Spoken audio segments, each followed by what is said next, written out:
sa inyo, ang gaganda at ang gwapo niyo pala. Ang pumunti niyo pala. Pero iisa lang ang ating damdamin. Naskam tayong lahat. Naskam ba tayo? BDMs! Noon na ikaw ay nakakampanya. Nagdalag ka namin. Kahit sa wakas, ibabalik mo ang dignidad ng mga Ilocano. Cellphone! Good! Ilang dekada kami ay nahihiya. Dahil kapag sa tingin Ilocano, Cellphone! sino ang marinig ng politiko na malakas na galikote? Marcos! At ilang mahabang panahon, kahihiyan ang aming dinadala. Kaya nung ikaw ay bumalik, binigyan mo kami ng pag-asa. Noon yun, Okay na, Migo! nagbulag-bulagan kami kung ano man ang naging pagkukulang ng iyong pamilya. Hindi namin pinansin dahil iniisip namin, siguro hindi na lang gagawin mo.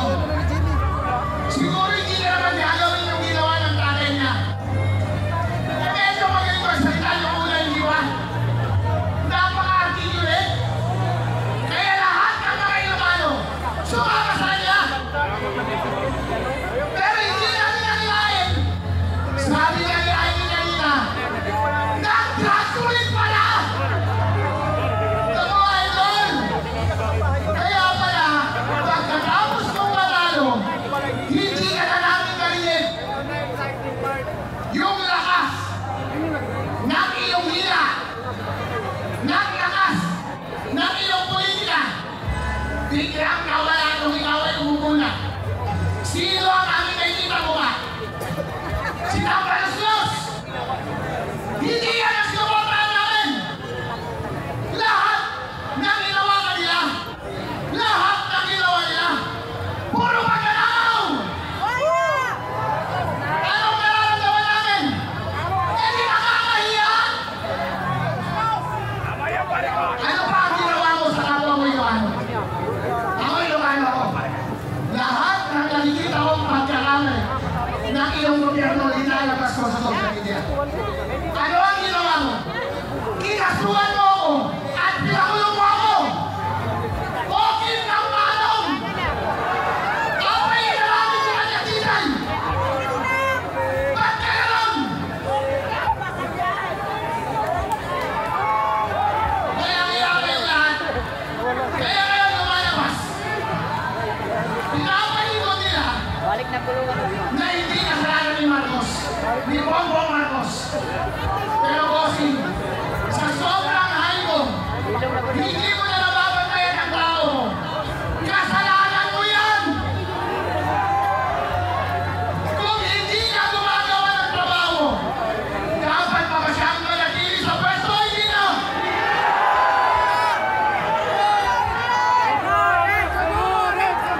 Sa lahat ng mga Pilipinong may dignidad, lahat ng mga pinakamatatapang ay narito lang.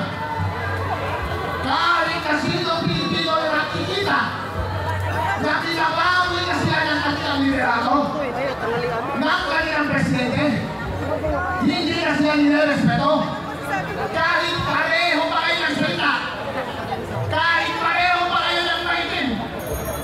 Pero, kung ikaw ay kalapalang muna, ayaw ka na namin!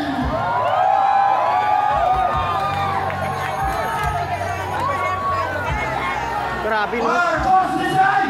Marcos resign! Hindi na-resign! Marcos resign! Marcos resign! Marcos resign! Marcos resign! Mga kabayan, kamusta na ang panghihirap natin? Ano ang panawagan ni Ivy Marcos? Sir!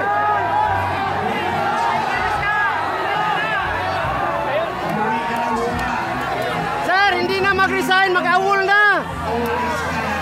Ayaw!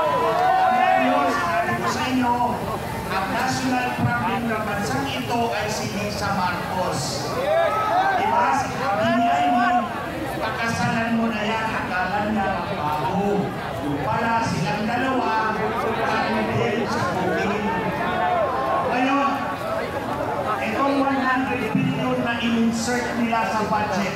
Nahihiya. Tinatanong nila, bakit kailangan mag-insert kung pwede mo namang ipasok sa National Expenditure Program? Simple lang ang sagot. Kapag nasa NEP, si Congressman ang tatanggap ng suhol, hindi si Marcos. Kaya kailangan ni Marcos mag-insert ng 100 billion para ang tokpats sa kanya lahat.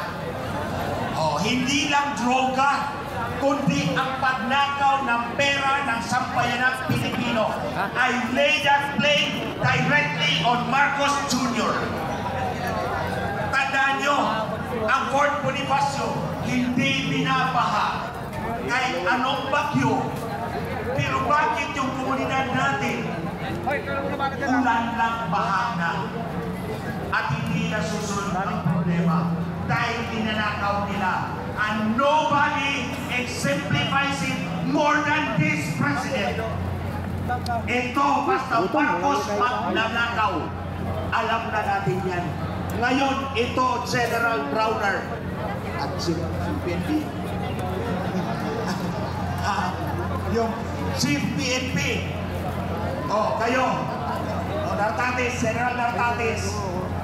Alam nyo na. Sir, saan pwede mag-ihi, sir? Na drug addict yung Pangulo. Yung share na ano. Susunod pa ba kayo sa kanya? Oo, hindi na kaya eh. Puputok na yung pantog natin eh. Hindi kami susunod. Hindi! Lalaban kami. Dahil we are a dignified people. Dahil pa naghihirap kami, nalulunod kami sa baka. Alam namin lumaban at ayaw namin ang bangat na